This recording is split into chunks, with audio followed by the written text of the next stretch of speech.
So say, hey, Lauren. Hey, Lauren. Hey. Going to Yukon. All right. Dating as a single mother is tough. Oh, yeah. Amen, Lauren. It was very difficult. Yeah, you've been there. I met a great guy a month ago. We've had 5 or 6 fantastic dates. I thought I had all my bases covered until I discovered we support different political parties. Oh, sure. Oh. No. My friend says it's no big deal and that we can still date, just don't talk politics. But I'm not sure our core values are the same, and that would be a problem in the long run. Is it possible for this relationship to be successful? Should I end it now? Man, That's tough. I'm trying to think of all the people I know, and most people I know are on the same page. Yeah. You know what I mean?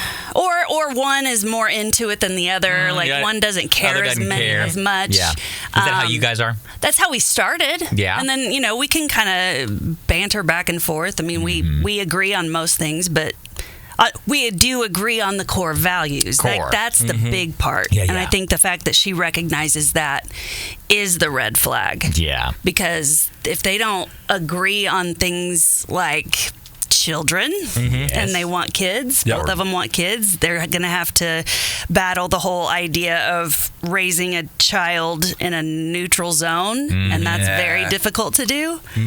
Oh, it sucks. But if it's 5 or 6 really, really good dates, that's the hard part. That's when you really know. Yeah. Yeah, 100%. Because then you're in it, right? Whenever you go on 5 or 6 dates, you're probably committed to that person at least to go on more dates. Right. Sure. You're not just going on those dates just because. Right. And if they are fantastic, that really stinks that this is an issue, right? Because everything else is going so right, but this is an issue where it is a core value that's going wrong. That stinks. Yeah. Long term, though, it's not healthy, probably. Yeah. And being a single mom, she's probably a little older. Usually you're dating with the thought, I'm looking for something serious, potentially serious. Right. And do you want to be in that position? I did think of one couple I know who don't really see eye to eye. And I won't name who, obviously, but it's not the healthiest relationship that I know. You know what I'm saying? Yeah. And they get along and they love each other.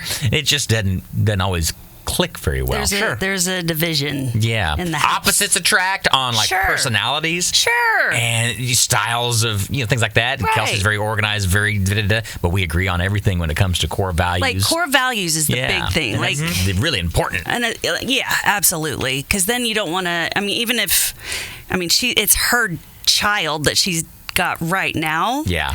Can you imagine wanting to raise your child in a certain way with certain values, and then somebody else who's not her bio dad? Yeah. Think of all the take it or leave it's we get where it comes down to some values. Imagine if your spouse is like, yeah, it's all right to do that, or not, whatever. So I would say maybe have the conversation with this guy and be like, hey, if we want to take this any more serious, let's look at our core values. If we have too much of a debate there, then it's not going to work. Does it matter if he thinks it's a big deal? Like if she asks him and he says, listen, I just don't think it matters that much. Oh. Does that and someone's matter? a little more lenient. Yeah, maybe he's a little more lenient and he's fine with it. That's a good point. Yeah.